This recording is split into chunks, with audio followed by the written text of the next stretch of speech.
देवाची जयंती आहे। प्रश्न असा आहे, जयंती कोणाची होत नाही, जयंती ही फक्त देवाची होत असते। देवाची जयंती, साधूची पुण्यतिथी, माणसाचं श्राद्ध, प्रत्येकाचं वैशिष्ट्य आहे। रामाची नवमी, कृष्णाची अष्टमी, तुकोबऱ्यांची बीज, नाथांची षष्ठी, माऊलींचा समाधी सोहळा, सावताबाबाची पुण्यतिथी, महादेवाची शिवरात्र, देवीची नवरात्र, तुमची आमची पितृ। बघा काऊ आपल्या जयंत्या वगैरे तसलं काय आपण घोकायचंच नाही। आपलं 10व जरी झालं तरी म्हणायचं आपण लय कमी होलं आयुष्यात, विडवलं।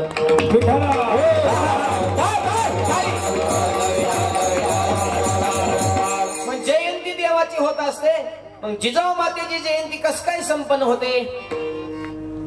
तर त्याचं उत्तर आहे का, माणसाच्या जन्मामध्ये येऊन समाजाची सेवा करून, धर्माची सेवा करून, रयतेची सेवा करून तुम्हाला देवत्वाला प्राप्त होता येतं। हे स्वतःच्या कर्तृत्वानं त्या माऊलीनं सिद्ध केलं, म्हणून माणूस असून सुद्धा जयंती।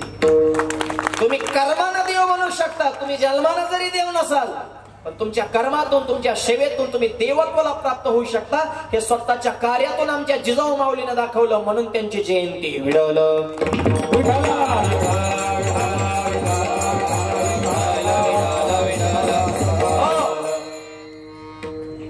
आणि का समाजामध्ये एवढा गाजावाजा आमच्या जिजाऊ माऊलीचा होतो, तर त्याचं उत्तर आहे का, आतापर्यंत आपण सगळे म्हणतो शिवाजी महाराजांना स्वराज्य निर्माण केलं, शिवाजी महाराजांना स्वराज्य निर्माण केलं, पण चित्त देऊन आहे का, स्वराज्य निर्माण व्हावं ही खरी इच्छा छत्रपतींची नव्हती, ही खरी इच्छा आमच्या जिजाऊ मातेची होती। हे खरं बोल नका, हे जिजाऊ मातेचं स्वप्न होतं, पण जिजाऊ मातेचं स्वप्न पूर्ण करण्यासाठी राजांनी त्यांच्या पोटी अवतार घेतला, आणि छत्रपतींसारखं रत्न ज्या माऊलीच्या पोटी जन्माला आलं, धन्य माता पिता, धन्य माता पिता,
आई वडिलांना धन्यता मिळत असते, पण